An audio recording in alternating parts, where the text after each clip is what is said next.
Hello everyone, welcome back to our channel. मैं ज्योति शर्मा इस video में श्री अरविंदो घोष की poem the pilgrim of the night के एमसीक्यूज आपके लिए लाई हूँ। तो चलिए इस वीडियो में कवर करते हैं 50 एमसीक्यूज।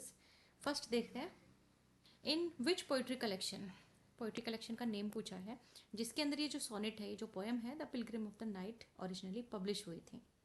तो ऑप्शन आपके सामने हैं चार, इसमें से करेक्ट वन जो है उसको अपन को टिक करना है। तो video the pilgrim of the night का अपने चैनल पर आपके लिए अवेलेबल है, उसे एक बार वॉच कर लीजिए, उसमें डिटेल से समझाया गया है सब कुछ। यहाँ देखिए चार ऑप्शंस आपके सामने, चार में से जो करेक्ट ऑप्शन है वो है लास्ट पोएम्स, बी। आगे बढ़ते हैं। In which year was the collection containing the pilgrim of the night first published? In 1952। कौन सा ईयर है? 1952। श्री अरविंदो का जो ये पोयम है, ये कौन से ईयर में कलेक्शन के अंदर आई थी, तो वो कब पब्लिश हुआ था? वो हुआ था 1952 में। आगे चलते हैं। नेक्स्ट है अपना third question, which organization release the collection? Organization का नेम पूछा है, तो ऑर्गेनाइजेशन कौन सी थी? श्री अरविंदो आश्रम। नेक्स्ट क्वेश्चन है अपना, where was Shri Aurobindo born? Aurobindo का जन्म कहाँ हुआ था? उनका जन्म कहाँ हुआ था? कैलकाटा में। नेक्स्ट क्वेश्चन है अपना, why did Shri Aurobindo not join the Indian civil service ICS? उन्होंने एग्जाम पास कर लिया था, रिटन एग्जाम, बहुत ही हार्ड एग्जाम था, पास कर लिया था, लेकिन फिर भी श्री अरविंदो ने ज्वाइन नहीं करा इंडियन सिविल सर्विस। क्यों? क्या रीज़न था? उसका रीज़न ये था कि उन्होंने अपनी मर्जी से ही, चाहकर ही उन्होंने अपने आप को डिस्क्वालीफाई करा लिया था, क्योंकि उसमें एक टेस्ट था मैंडेटरी, हॉर्स राइडिंग का टेस्ट, वो उन्होंने नहीं किया, उसके लिए मना कर दिया। तो इसलिए सी इसका करेक्ट आंसर है। नेक्स्ट है, which newspaper did Shri Aurobindo edit where he boldly advocated for Purna Swaraj? पूर्ण स्वराज के लिए जहाँ जिस न्यूज़पेपर के अंदर उन्होंने बहुत ही बोल्डली एडवोकेट किया था फर्स्ट टाइम, तो वो कौन सा न्यूज़पेपर है? कौन से न्यूज़पेपर की यहाँ पे बात हो रही है? वो है वंदे मातरम, डी इसका करेक्ट आंसर है। नेक्स्ट अपना, during his imprisonment in Alipur jail, Shri Aurobindo had a profound spiritual experience where he saw everything as, वो हर चीज़ के अंदर क्या देख रहे थे? वो भगवान श्री कृष्ण को देख रहे थे, Vasudev. Next, what is the name of the spiritual कोलाबोरेटर?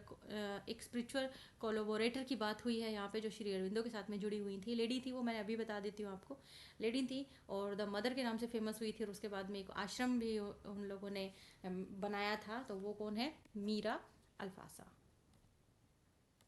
Next है, Shri Aurobindo's integral yoga is distinct because it emphasize. ये इंटीग्रल योगा जो है ये अलग है श्री अरविंदो का। क्यों अलग है? किस चीज़ पर जोर देते हैं ये जोर देते हैं डिस्केंट एंड ट्रांसपोर्टेशन पे। एक्चुअली ट्रेडिशनल योगा जो है ना, वो तो मोक्ष की तरफ लेके जाता है, ऊपर की तरफ। और ये क्या बताते हैं, मतलब वो जो ट्रेडिशनल टाइप का जो योगा है ना, उसके अंदर सोल जो है that rises out of the body and to reach nirvana और हेवन, यू कैन सी, मतलब लिविंग द वर्ल्ड बिहाइंड, संसार को पीछे छोड़ जाता है। और जो श्री अरविंदो का जो इंटीग्रल योगा है ना, ये यूनिक है क्योंकि it adds a second crucial moment. वो क्या? कि इसमें ऊपर की तरफ नहीं, yogi must bring that power and light down into the mind, life and body to transform early existence and create a life divine, यानी जिंदगी जीते हुए, अपना जीवन जीते हुए भगवान की प्राप्ति करना, ये सारी बंधनों के अंदर बंधे हुए रहते हुए भी भगवान की प्राप्ति करना। Which epic poem consisting of about 24,000 line is considered Shri Aurobindo spiritual autobiography? किस चीज़ के ऊपर थी वो? कौन सा उनका वर्क था? वो वर्क था सावित्री। नेक्स्ट है अपना, who is the author of the pilgrim of the night? बहुत आसान है ये तो, श्री अरविंदो। नेक्स्ट है अपना, what is the central metaphor for the speaker journey in the first स्टेंजर? That is a romantic appointment, है ना, असाइनमेंट असाइनेशन की बात होती है ना। नेक्स्ट है अपना, what does the night personify in Shri Aurobindo's philosophy? Night personify here is ignorance, obscurity, inconsistent.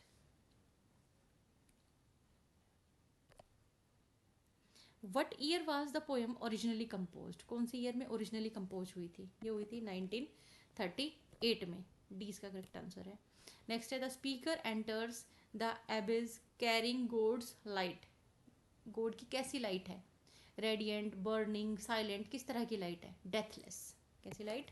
Deathless. A is the correct answer. Next question है अपना, why does the pilgrim go to the dark and dangerous heart of the night? Y?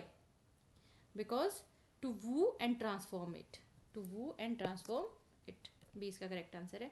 Next question अपना, which plane of consciousness did the pilgrim leave behind? Which? The illuminate mind. Next question है, the phrase vastness dim and blind, ये जो phrase है किस चीज़ को describe करती है? ये फ्रेज डिस्क्राइब करती है the intermediate zone between spirit and matter. D इसका करेक्ट आंसर है। एक्चुअली ये जो वास्टनेस डिम एंड ब्लाइंड है ना, ये ट्रांजिट जोन को सोल जो पासिस करती है थ्रू ड्यूरिंग द डिसेंट, उसे प्रेजेंट करती है। It lies between the upper hemisphere of light and lower hemisphere of ignorance. What emotion is associated with the divinized soil mentioned in the second stanza? कौन से emotions के साथ में जुड़ा है? काम, रैप्चर। ये इसका करेक्ट आंसर है। नेक्स्ट है अपना, the destination of the descent is described as a, what is that? Is grey shore. Grey shore symbolise here borderland of the material society. Next है, the ignorant waters represent, ignorant जो water है that represent the collective unconsciousness of the material world.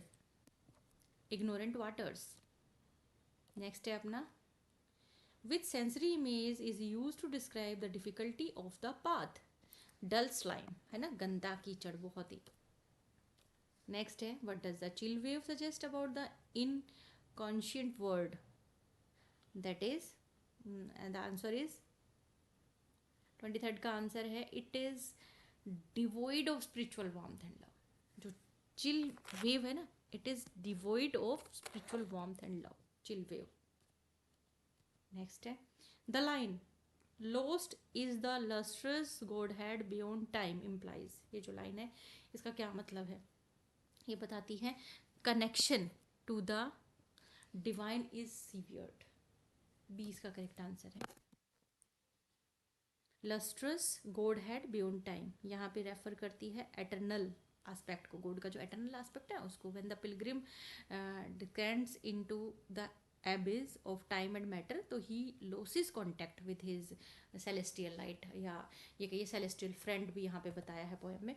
Who is a celestial friend mentioned in the poem? कौन है celestial friend? Celestial friend भगवान है, अंतर्मन है, जो आपका इनर जो डिवाइन गाइड है वो है, तो इनर डिवाइन गाइड। नेक्स्ट है, the structure the pilgrim of night is, कैसा स्ट्रक्चर है? सोनेट है, वेल नोन है कि 14 लाइन की सोनेट है, बट कौन सी वाली सोनेट है? शेक्सपियरियन सोनेट है ना। ए इसका करेक्ट आंसर है। नेक्स्ट है टर्निंग पॉइंट, यानी वोल्टा जो है ना वो कैसे स्टार्ट होता है, किस चीज़ के साथ स्टार्ट होता है? एंड ये टाइनो इसके साथ स्टार्ट होता है। आपने देखा होगा वोल्टा आता है, इतनी सारी चीज़ें उन्होंने बताई कि हाँ मैं इन सारे कीचड़ के अंदर उतर ही आया हूँ मैं, लेकिन फिर भी ये जानता हूँ, है ना, यहाँ वोल्टा आता है।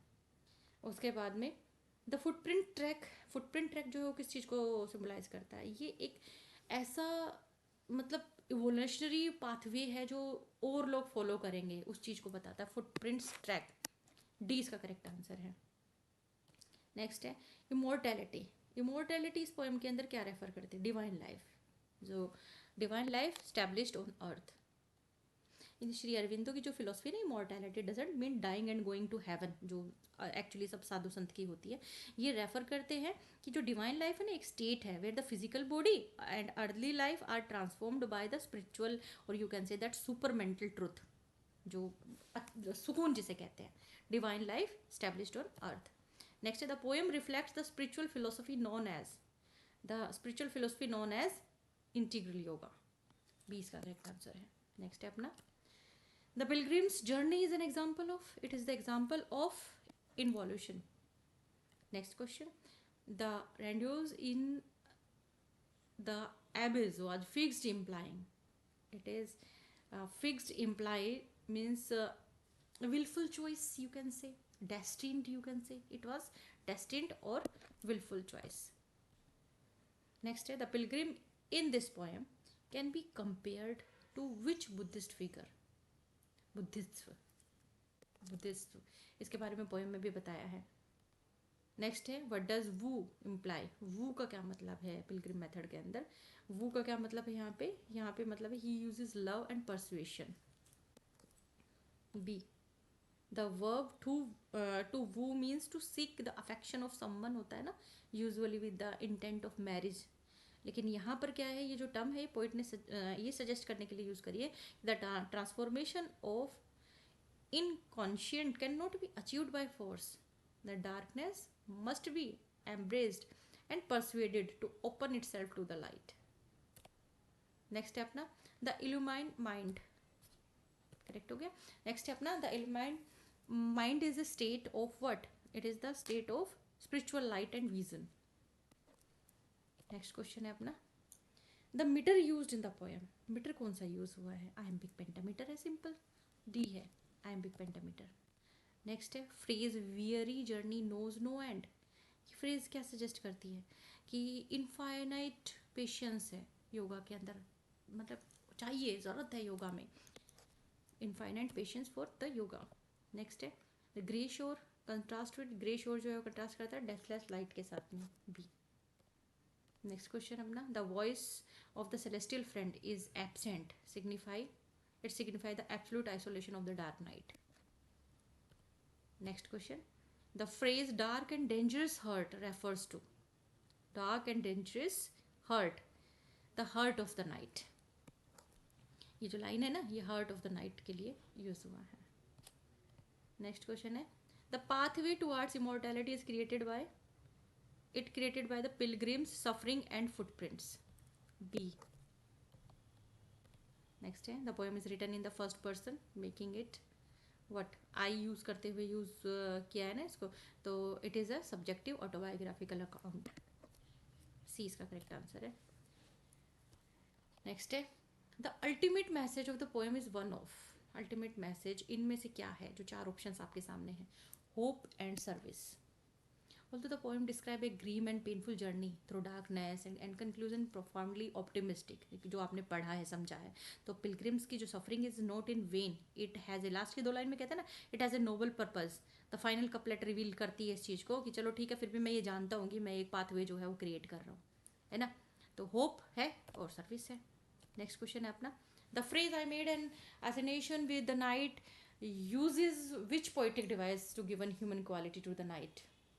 Here is personification. C is the correct answer. Next है in the phrase ignorant waters, the adjective ignorant is grammatically applied to the waters but refers to the consciousness of the word. What is this device called? क्या कहते हैं इसको? Transferred epithet बोलते हैं इसको। Next है the repetition of the d sound, sorry d sound in the phrase dark and dangerous hurt. ये किस चीज़ का एग्जाम्पल है? कितना आसान है, देखिए d का साउंड है तो रिपीट हो रहा है, तो किस में आएगा? अलिट्रेशन में आएगा। By saying he came to woo the knight, the poet uses a metaphor. कैसा मेटाफर यूज कर रहा है पे? Military, agriculture, religious, romantic. Woo word जो है वो रोमांस में यूज होता है, तो रोमांटिक है।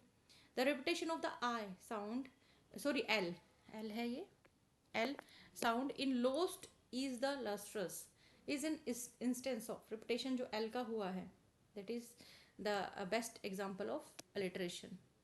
नेक्स्ट है अपना celestial friend, एक मेटाफर के रूप में यूज किया है भगवान के लिए, the divine. लास्ट क्वेश्चन है the phrase and yet in line 13 marks the shift in tone और resolution in a sonnet. तो ये जो टर्न है and yet के साथ जो स्टार्ट हुआ है that is volta. B is the correct answer. तो एक लाइक कर दो, जल्दी से वीडियो को शेयर कर दो, शेयर ज़रूर किया कीजिए ताकि जितने भी ज़रूरतमंद बच्चे हैं, स्टूडेंट्स हैं, उन तक ये वीडियो पहुंच सके। तो शेयर ज़रूर कीजिए ताकि तभी तो लोगों के साथ में जो मटेरियल है वो शेयर आप करेंगे तभी तो पहुंच पाएगा। तो प्लीज़ शेयर ज़रूर किया कीजिए, एक लाइक भी ज़रूर करना और चैनल को सब्सक्राइब करके रखो ताकि जैसे ही कुछ भी न्यू आए आपके अपने इस चैनल पर आप तक पहुँच जाए। Thanks for watching.